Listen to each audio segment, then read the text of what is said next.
everyone, welcome to in my YouTube channel Defense Adda Classes friends. I hope you will be studying. So let's start the MCQs.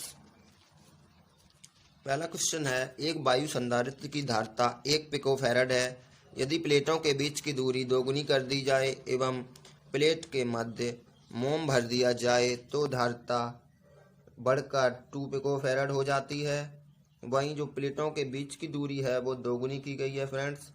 और वायु में जो संधारित्र की धारिता है वो 1 पिकोफैरड दी हुई है, तो इसलिए वायु संधारित्र की धारिता A epsilon not upon D equal to 1 picofarad. And जब उसके प्लेटों के बीच की दूरी आधी दोगुनी कर दी जाती है तो उसकी जो धारिता है A epsilon 0 upon 2D equal to 2 picofarad दी गई है। दोनों इक्वेशंस का डिवाइड कर देंगे तो ऑप्शन के की जो वैल्यू होगी वो 4 आ जाएगी, इसलिए ऑप्शन बी करेक्ट हो जाएगा। चलिए नेक्स्ट क्वेश्चन की ओर। यदि V वोल्ट के स्रोत से N संधारित्र समांतर क्रम में जुड़े हैं तब इस निकाय में संचित ऊर्जा है।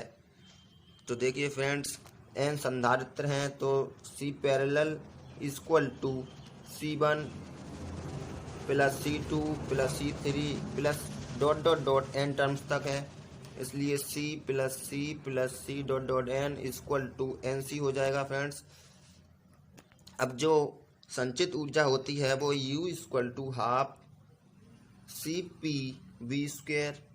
तो CP की जो वैल्यू हमने निकाल ली है NC into V², so option B right हो जाएगा। चलिए नेक्स्ट क्वेश्चन की ओर चलते हैं। जब आवेशित संधारित्र की प्लेटों के मध्य परावैद्युत पदार्थ को रख दिया जाता है तो प्लेटों के मध्य वैद्युत क्षेत्र घटेगा बढ़ेगा अपरिवर्तित रहेगा पहले एवं बाद में, अर्थात पहले बढ़ेगा एवं बाद में घटेगा। ऑप्शन इस टाइप के दिए होंगे, बिल्कुल ही एग्जाम में आए हुए क्वेश्चन हैं फ्रेंड्स, तो कीप वॉचिंग। जब आवेशित संधारित्र की प्लेटों के मध्य परावैद्युत पदार्थ रख दिया जाता है तो वैद्युत क्षेत्र का मान पूछा है। आप जानते हैं जो वैद्युत क्षेत्र होता है E equal to 1/4 pi epsilon 0 into Q upon R² होता है फ्रेंड्स। वहीं ये एयर का हो गया। वहीं मीडियम की बात की जाए तो 1/4 pi epsilon 0 into Q upon R² होता है। इसलिए यदि हम दोनों इक्वेशंस को डिवाइड करें तो K equal to E air upon E medium आ जाएगा। इसलिए E मीडियम की बात की जाए तो E एयर अपॉन K, इसलिए K की जो वैल्यू यदि हम पदार्थ को रख देंगे तो जो माध्यम में प्लेटों के मध्य जो वैद्युत क्षेत्र होगा वो घट जाएगा, इसलिए ए ऑप्शन करेक्ट हो जाएगा फ्रेंड्स। चलिए नेक्स्ट क्वेश्चन की ओर चलते हैं। वैद्युत क्षेत्र E व धारा घनत्व J के मध्य संबंध है। रिलेशन पूछा है वैद्युत क्षेत्र एंड धारा घनत्व के बीच। तो आप जानते हैं कि जो रेसिस्टिविटी होती है वो इलेक्ट्रिक फील्ड अपॉन धारा घनत्व के बराबर होती है, इसलिए जो रेसिस्टिविटी है वो ओनली मटेरियल पर डिपेंड करती है, मटेरियल पर। इसलिए जो इलेक्ट्रिक फील्ड होगा वो डायरेक्टली प्रोपोर्शनल टू धारा घनत्व के हो जाएगा, इसलिए ऑप्शन नंबर बी करेक्ट हो जाएगा फ्रेंड्स। चलते हैं नेक्स्ट क्वेश्चन की ओर। आई होप आपको समझ में आ गया होगा। वैद्युत क्षेत्र की तीव्रता तथा इलेक्ट्रॉन के अनुगमन वेग में संबंध है। एक रिलेशन होता है फ्रेंड्स, अनुगमन वेग और अनुगमन वेग जो है वो EV टाउ अपॉन ML होता है, जहाँ टाउ जो है वो श्रांति काल है फ्रेंड्स।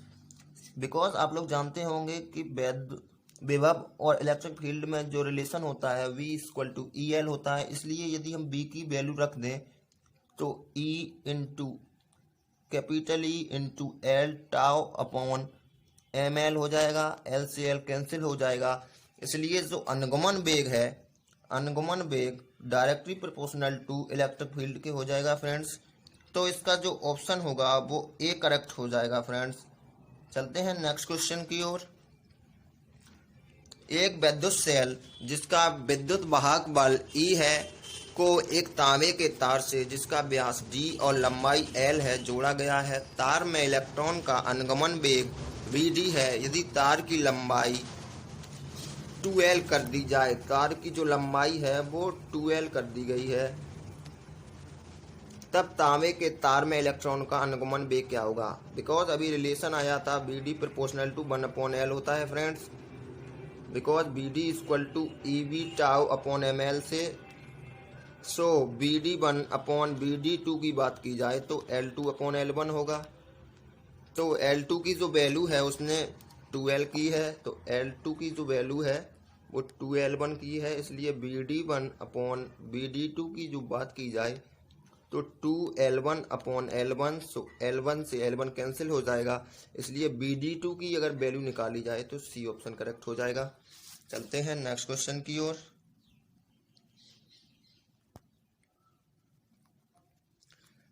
एक निश्चित लंबाई के एल्युमिनियम के तार को खींचकर उसका व्यास आधा कर दिया जाता है तो उसका प्रतिरोध हो जाएगा। रिलेशन याद रखना फ्रेंड्स, जो रेसिस्टेंस है वो डायरेक्टली प्रोपोर्शनल टू व्यास की 4 घात के होता है। So R1 upon R2 equal to D2 upon D1 की होल घात 4।